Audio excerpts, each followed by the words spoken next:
m'appelle Betty. Je travaille comme technicienne juridique à la caisse d'assurance maladie. Ma rencontre avec Jésus n'a rien d'exceptionnel. Il a toujours fait partie de ma vie depuis mon plus jeune âge. Mes parents étant chrétiens, j'allais à l'église, chantais des cantiques et lisais des histoires de la Bible très tôt. La rencontre personnelle a eu pourtant lieu lorsque j'avais 12 ans. Je m'en souviens comme si c'était hier. Je venais d'écouter un prêche. J'ai pris la décision d'accepter Jésus dans mon cœur. Je l'y ai invité. J'ai 38 ans. Quand je dis que je m'en souviens comme si c'était hier, c'est vrai et pas vrai en même temps parce que je me souviens de ce moment où je l'ai accepté.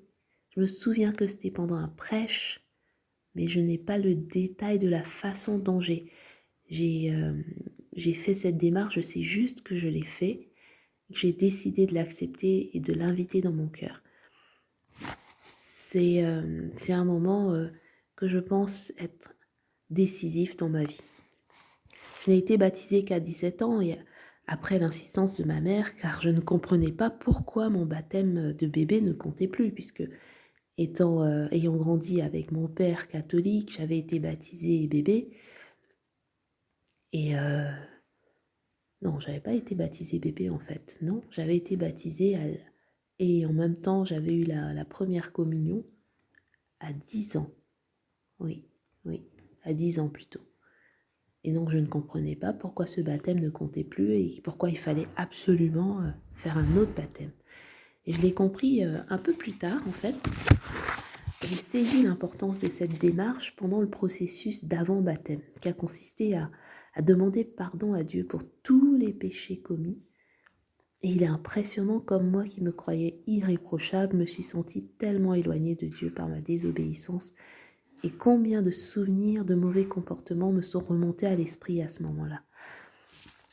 Je me suis repentie et suis passée par les eaux du baptême, par immersion. À ce moment-là, c'était vraiment une démarche personnelle qui avait été faite, pas une démarche imposée. Au départ imposée parce que je ne comprenais pas pourquoi il fallait le faire, mais pendant le processus, ça a été un cheminement qui a été fait, vraiment une décision prise au-delà de celle qui avait été prise 5 ans plus tôt en acceptant Jésus dans mon cœur, mais le fait même de passer par les eaux du baptême, c'était vraiment un moment aussi tout aussi important finalement, dans la mesure où c'était une démonstration de ce que je croyais dans mon cœur. Croire en Jésus, c'est une force, c'est une paix, c'est une joie. Avoir la foi, ce n'est pas nier la réalité, c'est avoir la conviction que malgré la tempête, quelles que soient les circonstances, on a un abri sûr, un Père céleste qui ne nous abandonne pas, qui nous soutient et qui nous aime, quel que soit ce que nous faisons, quel que soit qui nous sommes, qui nous aime, avant même que nous ne le connaissions ou que nous prenions conscience de son intervention. Ces promesses sont tellement nombreuses et donnent la force d'aller de l'avant lorsqu'on se les remémore, lorsqu'on y pense, lorsqu'on lit sa parole, parce que on est vraiment porté par lui. Je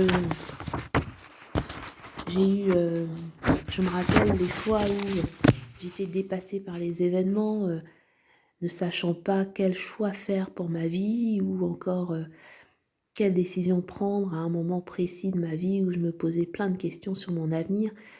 Et cette foi en Dieu m'a permis vraiment d'avoir cette, cette espérance, cette confiance, et il répond. C'est ce qui est encore plus extraordinaire, c'est que on pourrait penser que ils font ça, les chrétiens ils font ça pour être bien dans leur peau et puis ils parlent comme ça, mais il répond, il est réel, il répond d'une façon ou d'une autre, par les circonstances, par une conviction dans le cœur, par un message qu'on lit et qui nous interpelle. On n'est pas seul.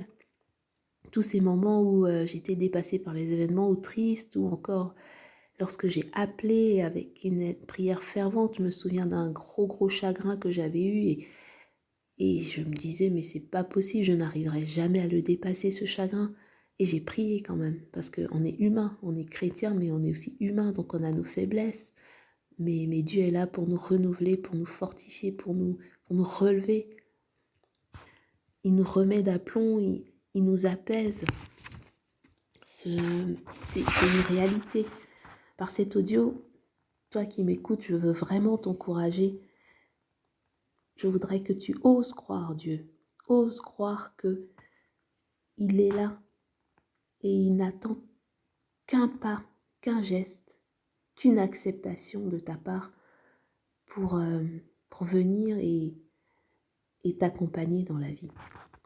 Jésus dit, je me tiens à la porte et je frappe. Si quelqu'un m'entend et qu'il m'ouvre, je viendrai, j'entrerai et je mangerai avec lui, il mangera avec moi. Donc il y a un pas de foi à faire. Dieu ne nous force pas, jamais. Il y a un pas de foi à faire qui nous mène à lui en fait. C'est d'autant plus extraordinaire que dans sa grande puissance et sa magnificence, il ne nous force pas, il nous laisse le choix.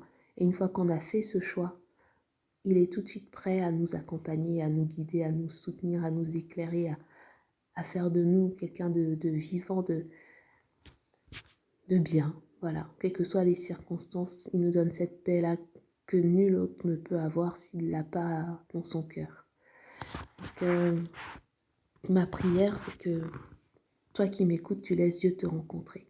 Tu lui laisses la possibilité de te visiter. Éternel, je te bénis pour ce moment. C'est toi qui es le maître du temps, c'est toi qui es le maître des circonstances. Ô roi des cieux, merci de visiter la personne qui écoute cet audio, qui se cherche, qui a besoin de toi. Toi, le seul vrai Dieu, créateur de toutes choses, qui a envoyé ton Fils Jésus-Christ, afin que quiconque croit ne périsse pas, mais ait la vie éternelle. Merci d'accompagner cette personne qui écoute et qu'elle puisse donner son cœur à son tour pour être sauvée et libérée du joug de l'esclavage du péché. Merci Seigneur pour ton esprit qui conduit, qui dirige, qui éclaire, qui soutient, qui relève. Sois glorifié, Éternel. Amen.